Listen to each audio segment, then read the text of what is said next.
hidden features on the OPZ.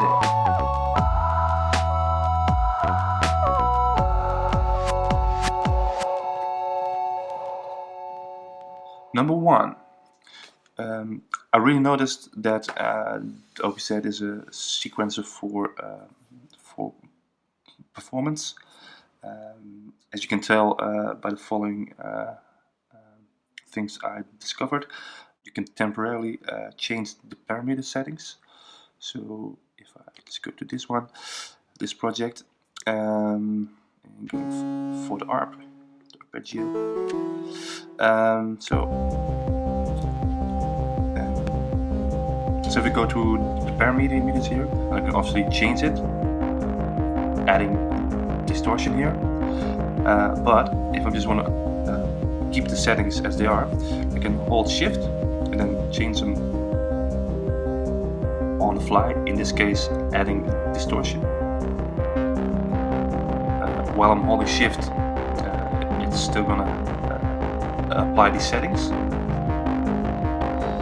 And when I release it, it goes back to the original settings. So a really cool way to play with during the performance. Another thing that's really handy for performance is the ability to hold down multiple buttons. So as I can show you, let's check out this track. So if we're gonna play this, and for instance, it's gonna apply this punch-in effect. It's gonna lower it. While I'm holding this, I can still navigate. So I can go to the snare. I'm gonna add a snare, and it's still this is still the punch-in effect is applied, and only when I release it, it will jump back. So you can. It's a really cool way for performing, basically. Number 2. Another very cool thing I discovered is you can check the sound on the effects. So, meaning when you're basically this is the bass, you can here alter the amount of effects, but you can also go to the effect track here and obviously change the settings or the parameters here.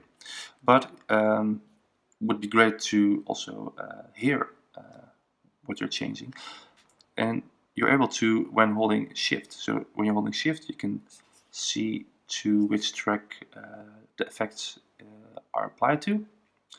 But also when you're holding Shift, you get the sound of the latest track you selected. In this case, the bass, but it's not applied yet, so I'm going to apply it here. As you can hear, delay. So if I would go to the arpeggio and switch back to the effects, then I can hear how the effects is applied to the arpeggio, and I can obviously change it here and then hear what I've changed. So that's a really great way to check that out. And number 3. Another great thing I discovered is the ability to choose randomly a setting for your sounds. So for instance, I'm going listen to the ARP now. Got a beat going here. So I got this sound on the ARP. Wait, just move out the beat. Got the sound going on. Then I press track and record, and now it changes randomly all the parameters and the sound selection within ARP 1. So we got now this, and pressing it once again, it randomizes again. We got this, this. And also you can switch to number 2 as well, and then do a random there as well.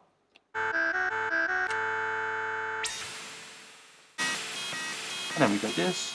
It's a really great way to sort of explore, and when you're tired of sort of fidgeting all these parameters, then you just hit random, and you say, I really like this. You can also save this. So very handy feature as well. So enjoy these tips.